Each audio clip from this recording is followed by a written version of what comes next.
जब भी भीतर की खामोशी दरवाजे पर दस्तक देती है तो जीवन अचानक बहुत पारदर्शी हो जाता है, जैसे किसी ने समय की धुंध को हटाकर सत्य को सामने रख दिया हो। यही वह क्षण है जहां से हर खोज शुरू होती है। यही वह क्षण है जहां से मन अपनी पुरानी आदतों को छोड़ने लगता है। और यही वह क्षण है जहां मनुष्य पहली बार महसूस करता है कि जो आंखों से दिखाई देता है वह जीवन का केवल छोटा सा अंश है। असली जीवन तो उस अनदेखी गहराई में है जो भीतर अंधेरे की तरह शांत है और प्रकाश की तरह जीवित। जीवन अपने वास्तविक रूप में तब खुलता है जब मनुष्य उस मौन को स्पर्श करना शुरू करता है जो शब्दों में नहीं उतरता पर हर धड़कन में गूंजता रहता है। मन लंबे समय तक बाहर दौड़ता है, चीजों में, लोगों में, उपलब्धियों में, अपेक्षाओं में, परंतु एक दिन उसे अचानक एहसास होता है कि जो खोजा जा रहा था वह पहले से ही भीतर मौजूद था। बस भीतर उतरना नहीं आया, बस ठहरना नहीं आया, बस सुनना नहीं आया। मन हमेशा शोर में खोया रहा, इसलिए मौन का अमृत पी नहीं सका। और जब यह समझ आती है तभी जीवन के सबसे गहरे गुप्त रहस्य खुलने शुरू होते हैं। वे रहस्य जो किसी पुस्तक में नहीं मिलते, जिन्हें किसी गुरु ने कभी शब्दों में नहीं कहा, जिन्हें केवल वही समझ सकता है जो भीतर उतरने का साहस करता है। पहला रहस्य यही खिलता है। पहला गुप्त रहस्य, जीवन में जो दिखाई देता है वह सत्य नहीं। सत्य हमेशा अदृश्य होता है, परंतु उसी अदृश्य पर पूरे अस्तित्व का आधार टिका हुआ है। मनुष्य बाहरी रूप पर जीता है, लेकिन जीवन भीतर के आधार पर खड़ा है। यह रहस्य तब खुलता है जब कोई पहली बार अपने भीतर की नमी, अपनी चेतना की गर्माहट, अपनी आत्मा की मौन तरंग को महसूस करता है। यह अनुभव इतना सूक्ष्म, इतना शांत और इतना जीवंत होता है कि शब्द उसके सामने बेबस हो जाते हैं। इसी मौन में पहली बार महज ऊस होता है कि जीवन कोई संघर्ष नहीं, जीवन कोई समस्या नहीं, जीवन कोई दौड़ नहीं, जीवन एक नृत्य है। और यह नृत्य तभी दिखता है जब मन का कोलाहल विसर्जित हो जाता है। मन हर तरफ तलाश करता है, सुख में, संबंधों में, उपलब्धियों में, पर अंततः वह थककर वहीं लौटता है जहां से शुरू हुआ था, भीतर। बाहर से कभी तृप्ति नहीं मिलती, बाहर कभी पूर्णता नहीं मिलती, क्योंकि बाहर सब कुछ अस्थिर है, बदलता है, टूटता है, खो जाता है। जो स्थिर है, जो शाश्वत है, जो अमर है, वह केवल भीतर है। और जो व्यक्ति इस पहले रहस्य को समझ लेता है वह धीरे धीरे जीवन के हर अनुभव को एक नई आंख से देखना शुरू करता है। फिर दूसरा रहस्य अपने आप खुलने लगता है। दूसरा गुप्त रहस्य, मनुष्य का हर दुख इस भ्रम का फल है कि जीवन को उसकी इच्छा के अनुसार होना चाहिए। जीवन कभी किसी की इच्छा के अनुसार नहीं चलता। जीवन अपनी लय से चलता है, बिल्कुल नदी की तरह। नदी को कोई दिशा नहीं देता, वह स्वयं अपनी राह बनाती है। लेकिन मनुष्य नदी को मोड़ना चाहता है, रोकना चाहता है, अपनी शर्तों पर बहाना चाहता है। और जब ऐसा नहीं होता तब खूब पैदा होता है, विरोध पैदा होता है, पीड़ा पैदा होती है। वास्तव में दुख का कारण घटना नहीं होती, बल्कि हमारी अपेक्षा होती है। हम जीवन पर अपनी आकृतियां थोपते हैं, अपने सपने, अपनी तयशुदा राहें, और फिर जीवन किसी और दिशा में बहता है और हम व्याकुल हो जाते हैं। लेकिन जिसने जीवन के इस रहस्य को समझ लिया वह सब कुछ स्वीकार करने की कला सीख लेता है।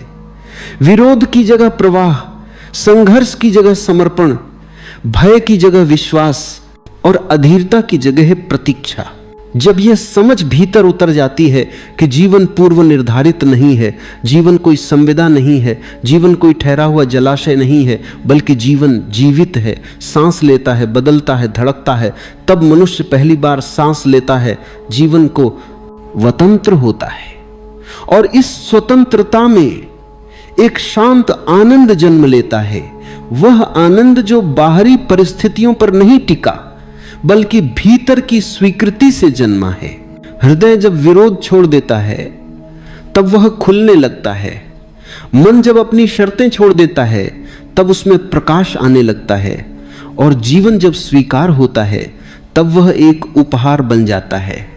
दूसरा रहस्य यही सिखाता है, जीवन को किसी भी तरह से वैसा बनाने की कोशिश मत करो जैसा तुम चाहते हो, बल्कि स्वयं को इतना खुला बना लो कि जीवन जैसा भी आए उसे सहजता से स्वीकार कर सको। यह समझ मनुष्य को दुख से मुक्त कर देती है, क्योंकि दुख हमेशा अपेक्षाओं की जड़ों में उगता है। इन दो रहस्यों को समझने के बाद मनुष्य पहली बार एक नई यात्रा की शुरुआत करता है। वह बाहर से भीतर की ओर संभलता है, वह सतह से गहराई की ओर बढ़ता है, वह अनजाने में से परिचित को पहचानने लगता है। और जब भीतर का द्वार थोड़ा सा खुलता है तो तीसरे रहस्य की खुशबू आने लगती है, एक ऐसी खुशबू जो अपने में ही नई दिशाओं का संकेत देती है। इन दो गुप्त बातों को अगर कोई सच में समझ ले तो उसका पूरा जीवन बदल सकता है। लेकिन यात्रा अभी शुरू ही हुई है, 5 और रहस्य अभी बाकी है। 5 ऐसे द्वार जो चेतना को और गहराई में ले जाते हैं, जहां जीवन धीरे धीरे एक तप्त लौ की तरह जलने लगता है, जहां मनुष्य स्वयं के अस्तित्व को महसूस करने लगता है, जहां मौन संगीत बन जाता है और हर सांस ध्यान बन जाती है। जब भीतर कोई हल्की सी रोशनी जलती है तो बाहरी अंधकार अचानक अपना महत्व खो देता है। जैसे दुनिया बदल नहीं जाती, पर उसे देखने वाली दृष्टि बदल जाती है। यहीं से तीसरे रहस्य का द्वार खुलता है, क्योंकि यह वही स्थान है जहां व्यक्ति पहली बार महसूस करता है कि जीवन को बदलने की जरूरत नहीं होती, केवल चेतना को बदलने की जरूरत होती है।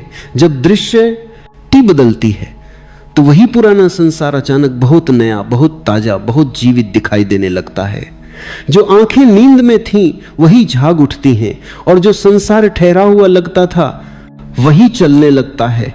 हर तरफ एक सूक्ष्म स्पंदन, एक गहरा नृत्य, एक अदृश्य संगीत सुनाई देने लगता है।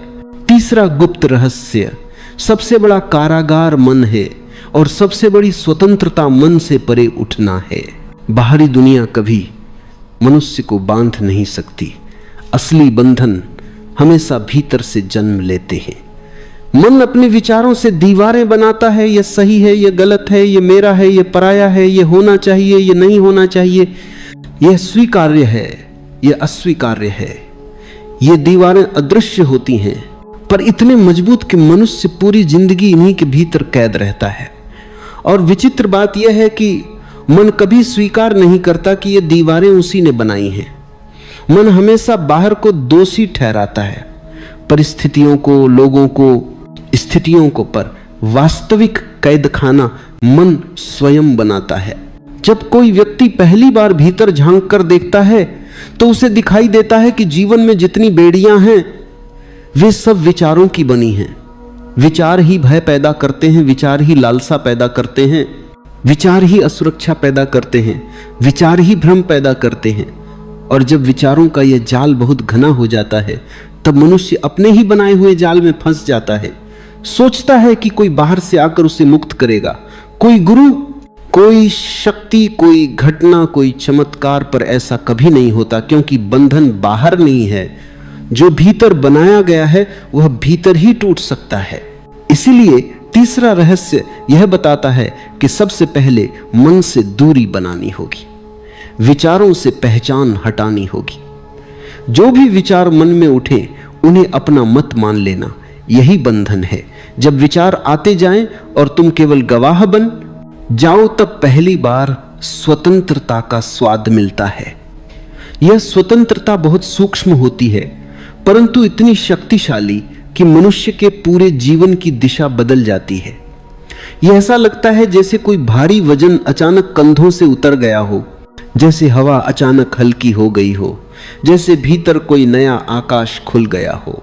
जब विचारों का शोर थोड़ा शांत होता है तब मनुष्य पहली बार खुद को सच में सुन पाता है, और जो भीतर से सुना जाता है वह हमेशा पूर्ण होता है, शांति से भरा होता है, किसी भी प्रकार के संघर्ष से मुक्त होता है। यही वह क्षण है जब चौथे रहस्य की खुशबू भीतर फैलने लगती है। चौथा गुप्त रहस्य, जीवन का सबसे बड़ा खजाना भीतर है और उसे पाने की एकमात्र चाबी है वर्तमान में जीना। मनुष्य अपनी पूरी जिंदगी वर्तमान से भागता रहता है। या तो वह अतीत में जीता है जहां यादें हैं, जहां पछतावे हैं, जहां दुख की छायाएं हैं, या वह भविष्य में जीता है जहां सपने हैं, कल्पनाएं हैं, चिंताएं हैं, असुरक्षाएं हैं। और इस दौड़ में वर्तमान छूट जाता है। वही वर्तमान जिसमें जीवन जीवित है, वही वर्तमान जिसमें सत्य है, वही वर्तमान जिसमें जागृति है। अतीत अब अस्तित्व में नहीं है, वह केवल स्मृति के रूप में बचा है। भविष्य अभी आया नहीं है, वह केवल कल्पना के रूप में है।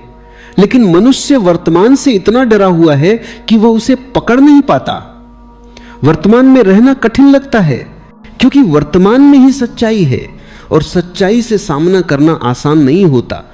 मनुष्य चाहता है कि सच्चाई वैसी हो जैसी वो उम्मीद करता है, लेकिन जीवन कभी उम्मीदों के अनुसार नहीं चलता। इसीलिए मन अक्सर अतीत और भविष्य में शरण लेता है। वहीं उसे आराम मिलता है, वहीं उसे परिचय मिलता है।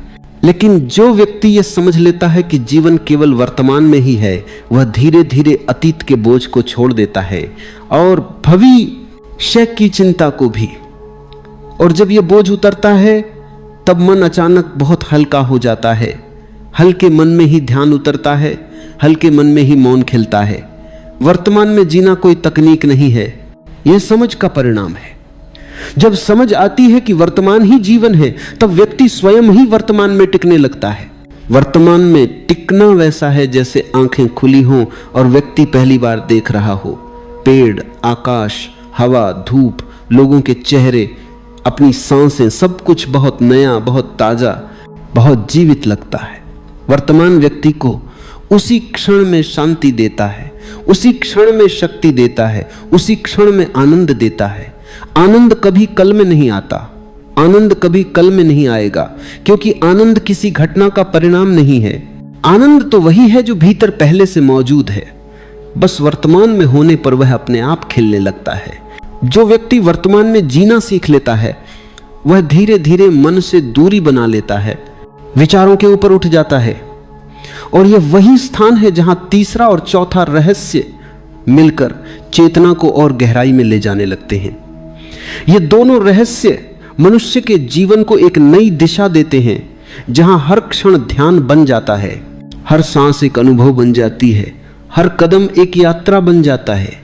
जब व्यक्ति वर्तमान में होता है तो वह किसी भी परिस्थिति से लड़ता नहीं, विरोध नहीं करता, बल्कि उसे देखता है, उसे समझता है, उसे स्वीकार करता है। और समझ व स्वीकार से ही बदलाव की शुरुआत होती है। वर्तमान ऐसा दर्पण है जिसमें व्यक्ति अपने वास्तविक स्वरूप को देख सकता है। और जब कोई स्वयं को साफ साफ देख लेता है, तब जीवन में भ्रम के लिए कोई स्थान नहीं रह जाता।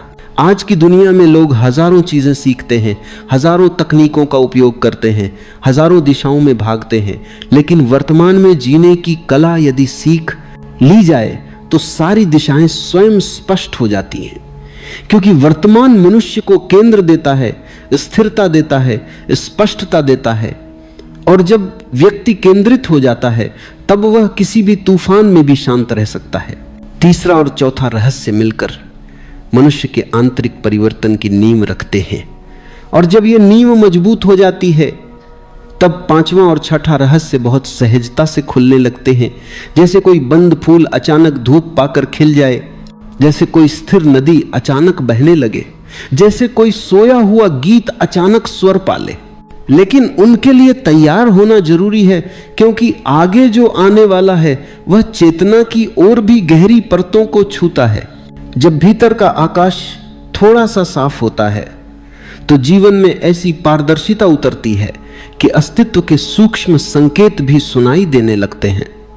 जैसे कोई धीरे धीरे बुला रहा हो, जैसे कोई अनदेखी दिशा में रास्ता खुल रहा हो। और यह वह क्षण होता है जहां मनुष्य अपनी यात्रा के मध्य बिंदु पर पहुंचता है। न वापस लौटना संभव है, न आगे बढ़ना कठिन। सब कुछ जैसे रुका हुआ, स्थिर, शांत, पर भीतर एक हलचल भी, एक ऐसी हलचल जो किसी भीड़ की नहीं, किसी विचार की नहीं, किसी इच्छा की नहीं, ये उस मौन तरंग की हलचल है जो जागने लगी है, जो भीतर से बुला रही है कि और गहराई में उतर जाओ, जहां पांचवां रहस्य अपने पूरे वैभव के साथ प्रतीक्षा कर रहा है। पांचवां रहस्य बहुत सूक्ष्म है, पर मनुष्य के जीवन की दिशा को बदल देता है। पांचवां गुप्त रहस्य, जो कुछ भी जीवन में मिले उसे प्रतिरोध के बिना स्वीकार करना सीख लो, क्योंकि जो विरोध में है वह दुख में है, और जो स्वीकार में है वह स्वतंत्रता में है। मन बड़े चतुर तरीके से विरोध करता है, कभी चुपचाप, कभी तीखे ढंग से, कभी अपने तर्कों के सहारे, कभी डर के सहारे। मनुष्य सोचता है कि वह जीवन से लड़कर, परिस्थितियों से लड़कर, दुनिया को बदलकर कुछ पा लेगा, लेकिन जितना वह लड़ता है उतना ही टूटता है। जीवन के साथ लड़ाई कभी जीत में नहीं बदलती, क्योंकि जीवन कोई शत्रु नहीं है जिस पर विजय पाई जाए। जीवन तो एक शिक्षक है, और जो उसे विरोध करता है वह सीखने की संभावना खो देता है। स्वीकार का अर्थ हारना नहीं है, स्वीकार का अर्थ है इस बात को पहचानना कि जीवन जैसा अभी है वही सत्य है। इसी क्षण में सत्य मौजूद है, न कल में, न कल आने वाले किसी क्षण में। यदि इस क्षण को स्वीकार कर लिया जाए तो व्यक्ति जीवन के साथ एक तालमेल में आ जाता है, जैसे कोई नर्तक संगीत के साथ मिल जाए, जैसे कोई नदी किनारों के साथ मिलकर सहज बहने लगे। स्वीकार भीतर एक गहरा दरवाजा खोलता है, वह दरवाजा जहां मन समर्पित होता है और अस्तित्व सक्रिय होता है। यहां मन की जिद टूट जाती है, और जब जिद टूटती है तो भीतर एक अप्रत्याशित शांति का जन्म होता है। वह शांति किसी प्रयास का परिणाम नहीं होती, वह शांति तो पहले ही भीतर थी, बस जिद ने, प्रतिरोध ने, तनाव ने उसकी राह रोक रखी थी। स्वीकार करने वाला व्यक्ति जीवन की हर दिशा में सुंदरता खोज लेता है। दुख आता है तो वह उसमें भी एक संदेश सुनता है, सुख आता है तो उसमें भी एक संकेत पाता है। वह जीवन की हर स्थिति को एक शिक्षक की तरह देखता है, और यह देखने की कला उसे हर परिस्थिति में स्थिर रहने की क्षमता देती है। विरोध में मन कठोर हो जाता है, स्वीकार में मन मुलायम हो जाता है, और मुलायम मन ही जीवन के सत्य को ग्रहण कर सकता है। कठोर मन टूटता है, मुलायम मन झुकता है और बचा रहता है। इसी मुलायमपन से एक नई यात्रा शुरू होती है, और वही यात्रा सीधे छठे रहस्य की तरफ ले जाती है। छठा रहस्य उन लोगों पर खुलता है जिन्होंने स्वीकार की कला सीख ली है। छठा गुप्त रहस्य, जो कुछ भी तुम दूसरों को देते हो वही कई गुना होकर लौटता है। जीवन हमेशा वही प्रतिबिंबित करता है जो भीतर है। यह नियम इतना गहरा है कि मनुष्य से अक्सर चूक जाता है। वह सोचता है कि दूसरों का व्यवहार उसके प्रति तय करेगा कि उसे क्या मिलेगा, लेकिन वास्तव में अस्तित्व का नियम उल्टा है। जो भीतर है वही बाहर बन जाता है। जो भीतर प्रेम है, बाहर वही प्रेम की तरंग बनकर लौटता है। जो भीतर कड़वाहट है वही बाहर कड़वाहट बनकर सामने आती है।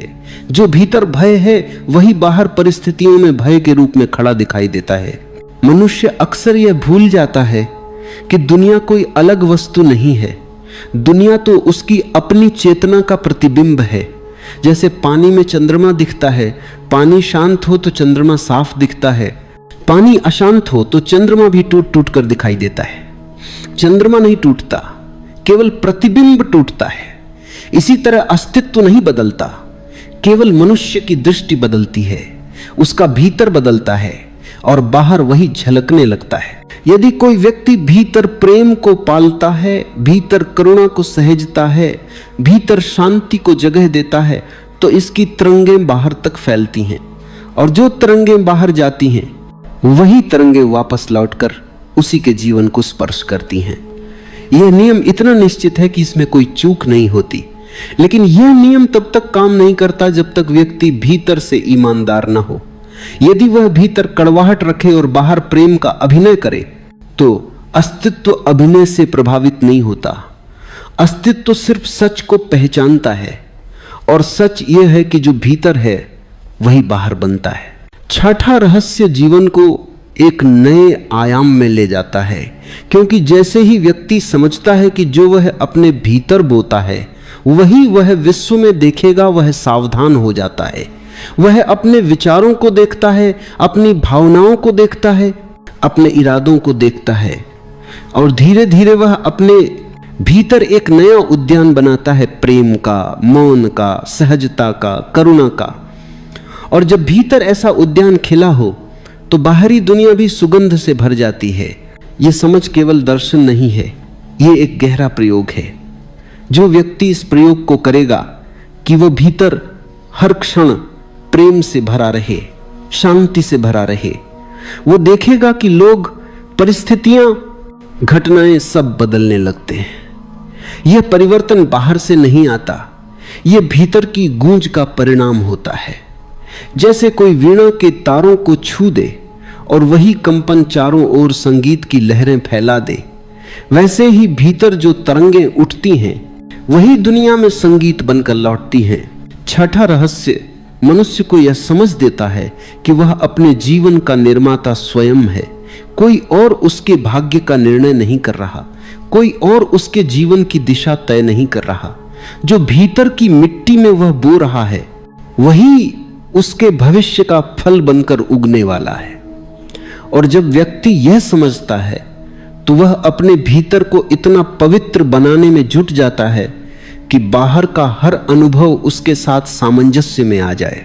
पांचवां और छठा रहस्य मिलकर व्यक्ति को जीवन के सबसे गहरे नियमों से परिचित कराते हैं कि स्वीकृति में स्वतंत्रता है और भीतर की तरंगे ही बाहरी संसार का स्वर बनती हैं। और जब यह दोनों रहस्य किसी के हृदय में उतर जाते हैं तब जीवन में एक ऐसी सादगी आ जाती है जो साधारण नहीं बल्कि अत्यंत सुंदर, अत्यंत मौन, अत्यंत जागरूक होती है। यह वह सादगी है जो न टूटती है, न डिगती है, न परिस्थितियों के साथ बदलती है। यह भीतर का केंद्र है और इस केंद्र पर टिककर व्यक्ति किसी भी तूफान में शांति से खड़ा रह सकता है। अब केवल एक रहस्य शेष है, सबसे गहरा, सबसे मौन, सबसे अंतिम। वह सातवां रहस्य पूरी यात्रा को पूर्ण करता है। वह चेतना के द्वार को अंतिम बार खोलता है, वहां जहां मन का अंत होता है और अस्तित्व का आरंभ। जीवन में एक ऐसा क्षण आता है जब बाहरी खोज अचानक रुक जाती है और भीतर एक धीमी सी खामोशी उठने लगती है। उस खामोशी में कोई आवाज नहीं, कोई शब्द नहीं, कोई आकृति नहीं, फिर भी वही खामोशी सब कुछ कहना शुरू कर देती। यही वह क्षण है जहां मनुष्य की पूरी यात्रा एक निर्णायक मोड़ पर पहुंचती है। सभी प्रश्नों का भार, सभी संघर्षों का शोर, सभी इच्छाओं का बोझ, सब मानो धीरे धीरे पिघलने लगता है। यह पिघलना किसी प्रयास का परिणाम नहीं होता, यह तब होता है जब व्यक्ति अपने भीतर इतनी दूर आ चुका हो कि अब खोजने को कुछ बचा ही न हो। यह वह स्थान है जहां अंतिम रहस्य अपने आप खुलता है, बिना किसी द्वार, बिना किसी कुंजी, बिना किसी प्रयास के। सातवां गुप्त रहस्य, भीतर का मौन ही अंतिम सत्य है और वही व्यक्ति को स्वयं से, जीवन से, अस्तित्व से और अनंत से जोड़ता है। मनुष्य जीवन भर शब्दों के पीछे भागता है, ज्ञान के शब्द, धर्म के शब्द, विज्ञान के शब्द, मनोविज्ञान के शब्द। वह सोचता है कि शायद किसी विशेष शब्द में, किसी विशेष शास्त्र में, किसी विशेष शिक्षा में, किसी विशेष वाक्य में उसके प्रश्नों का उत्तर छुपा है। लेकिन अंत में वह समझता है कि शब्द जितने सुंदर हों उतने ही अपूर्ण हैं। शब्द मार्ग दिखा सकते हैं, मंजिल नहीं। शब्द दिशा दे सकते हैं, अनुभव नहीं। शब्द जानकारी दे सकते हैं, जागृति नहीं। और जब यह समझ गहरी हो जाती है तब व्यक्ति शब्दों से परे जाने लगता है। वह अब अपने भीतर उस ध्वनि को सुनना शुरू करता है जो किसी भी भाषा का हिस्सा नहीं है। वह मौन को सुनना शुरू करता है। यह मौन कोई खालीपन नहीं है, यह वह ऊर्जा है जिसमें सृष्टि जन्म लेती है। यह वह गहराई है जिसमें सब कुछ समाया हुआ है और यह वह द्वार है जिसमें से होकर ही चेतना अपनी पूर्णता में प्रवेश कर सकती है। मौन सूना नहीं है, मौन तो भरा हुआ है। मौन में इतनी गहराई है कि मनुष्य का पूरा अस्तित्व उसमें खो जाए और फिर भी मौन असीम बना रहे। मौन में एक ऐसी स्थिरता है जो किसी पर्वत की तरह है, अचल, दृढ़, शांत। मौन में एक ऐसा संगीत है जिसमें कोई सुर नहीं, पर फिर भी उसकी तरंगें भीतर तक उतर जाती हैं। मौन में एक ऐसी खुशी है जो किसी कारण से नहीं आती, वो अपने आप आती है, बिना शर्त, बिना किसी उपलब्धि के। सातवां रहस्य इसीलिए सबसे महत्वपूर्ण है क्योंकि यह सभी राहों का अंतिम पड़ाव है। चाहे कोई ध्यान से गुजरे, चाहे प्रेम से गुजरे, चाहे जागरूकता से गुजरे, चाहे सत्य की खोज से, अंततः हर मार्ग मौन पर आकर ही रुकता है। मौन ही वह स्थान है जहां मन खो जाता है और अस्तित्व प्रकट हो जाता है, जहां व्यक्तित्व टूट जाता है और असली स्वरूप चमक उठता है। मौन को पाना किसी तकनीक का परिणाम नहीं है। मौन तो हमेशा से भीतर है, केवल उसके ऊपर विचारों की धूल जमा होती रहती है। विचारों की परतें इतनी मोटी हो जाती हैं कि भीतर का मौन दिखाई नहीं देता। लेकिन जब व्यक्ति धीरे धीरे विचारों से दूरी बनाने लगता है, जब वह गवाह बनना सीख लेता है, जब वह हर अनुभव को केवल आते जाते देखना सीख लेता है, तब विचारों की परतें स्वयं ही गिरने लगती हैं। और जब परतें गिरती हैं तो मौन दिखने लगता है, जैसे बादल हटे और आकाश साफ हो जाए। ये मौन साधना से नहीं मिलता, ये मौन जागरूकता से मिलता है। जागरूकता का अर्थ है हर क्षण खुद को देखना। जब चलो तब देखो कि कौन चल रहा है, जब बोलो तब देखो कि कौन बोल रहा है, जब क्रोध आए तब देखो कि क्रोध किसे आया है, जब प्रेम आए तब देखो कि प्रेम कहां से उठा है। जब कोई विचार जन्म ले तब उसे पकड़ने की कोशिश मत करो, उसे केवल आते जाते देखो। जागरूकता जितनी गहरी होगी, मौन उतना ही स्पष्ट होता जाएगा। और यह मौन व्यक्ति को अपने केंद्र तक ले जाता है। जब कोई अपने केंद्र पर टिक जाता है, तब बाहरी दुनिया चाहे कितनी भी हलचल भरी हो, भीतर का आकाश शांत रहता है। बाहरी तूफान चाहे कितने प्रचंड हो, भीतर की ज्योति स्थिर जलती रहती है। यह मौन केवल शांति नहीं देता, यह व्यक्ति को बुद्धिमत्ता देता है। और यह बुद्धिमत्ता पुस्तकें पढ़कर नहीं आती, यह बुद्धिमत्ता भीतर के मौन में बैठे हुए, उसे महसूस करते हुए, उसके साथ एकाकार होते हुए आती है। जब कोई व्यक्ति मौन में डूब जाता है तो उसे पहली बार यह एहसास होता है कि वह अकेला नहीं है। भीतर एक विशाल ऊर्जा है जो हर सांस के साथ उसके भीतर बह रही है। यह एहसास बहुत कोमल होता है, बहुत पवित्र, लेकिन इतना गहरा कि जीवन की दिशा हमेशा के लिए बदल दे। यह वह एहसास है जो बताता है कि अस्तित्व तुम्हें हर क्षण थामे हुए है, तुम्हें संभाले हुए है, तुम्हें हर अनुभव के माध्यम से सीख दे रहा है। मौन व्यक्ति को समर्पण की ओर ले जाता है।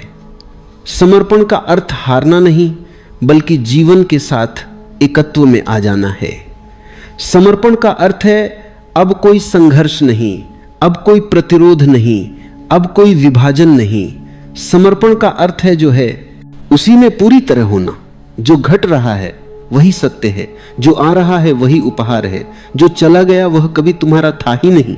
और जब कोई इस समर्पण में उतरता है तो उसके जीवन में एक ऐसी सहजता जन्म लेती है जो प्रयास के बिना टिकती है, एक ऐसी शांति जो किसी योग्यता से नहीं आती, एक ऐसी स्वतंत्रता जो परिस्थितियों पर निर्भर नहीं। यह स्वतंत्रता भीतर के मौन से पैदा होती है। मौन का स्पर्श मिलते ही व्यक्ति सारी अनावश्यक चेष्टाओं से मुक्त हो जाता है। वह किसी लक्ष्य के पीछे नहीं भागता, बल्कि वही करता है जो स्वाभाविक रूप से उससे घटता है। उसका जीवन प्रवाह बन जाता है और प्रवाह में कोई तनाव नहीं होता। मौन वह कुंजी है जो व्यक्ति को अपने वास्तविक स्वरूप से मिलाती है, और वही वास्तविक स्वरूप सातवें रहस्य का हृदय है। वह एहसास कि तुम्हारा अस्तित्व किसी सीमा में बंधा हुआ नहीं है। तुम शरीर नहीं हो, तुम मन नहीं हो, तुम अनुभव नहीं हो, तुम वह चेतना हो जो सबको देख रही है, जो सबको जी रही है, जो सबको पार कर रही है। मौन व्यक्ति को इसी बोध तक लाता है। जब व्यक्ति मौन में उतरता है तो उसे लगता है कि उसका केंद्र किसी जगह पर नहीं है, वह हर जगह है। वह पेड़ों में भी है, हवाओं में भी है, आकाश में भी है और भीतर की धड़कनों में भी। उस क्षण व्यक्ति अलग नहीं रहता, वह एक हो जाता है। यह एकत्व ही अंतिम रहस्य है। जो इसे जान लेता है उसका जीवन फिर पहले जैसा नहीं रहता। सातवां रहस्य केवल समझने की चीज नहीं, यह जीने की चीज है। इसे शब्दों में जितना भी कहा जाए यह हमेशा अधूरा रहेगा, लेकिन जो इसे अनुभव कर लेता है उसकी यात्रा पूर्ण हो जाती है। वह अब खोजने नहीं निकलता, क्योंकि जिसे वह खोज रहा था वह हमेशा से उसके भीतर था। मौन के इस अनुभव में वह पाता है कि जीवन कभी बाहर नहीं था, जीवन तो उसी के भीतर घट रहा था। अर्थ भी भीतर था, दिशा भी भीतर थी, सत्य भी भीतर था। अब कोई प्रश्न नहीं बचता, क्योंकि प्रश्न मन के होते हैं और मौन वहीं से शुरू होता है जहां मन समाप्त होता है। अब कोई भय नहीं बचता, क्योंकि भय भविष्य का होता है और मौन वर्तमान में जिया जाता है। अब कोई दुख नहीं बचता, क्योंकि दुख प्रतिरोध से आता है और मौन पूर्ण स्वीकार का नाम है। अब कोई भ्रम नहीं बचता, क्योंकि भ्रम विचारों से पैदा होते हैं और मौन विचारों के परे है। यही सातवां रहस्य है, अंतिम, संपूर्ण पूर्णता से भरा हुआ, और वही पूरी यात्रा का सार है। यहां आकर व्यक्ति रुक जाता है, क्योंकि यहां आकर व्यक्ति पहुंच जाता है। यहां खोज समाप्त होती है, क्योंकि यहां खोज का अर्थ ही समाप्त हो जाता है। यहां जीवन खिल उठता है, क्योंकि यहां भीतर और बाहर में कोई अंतर नहीं रह जाता। यही मौन, यही सत्य, यही रहस्य, यही मुक्ति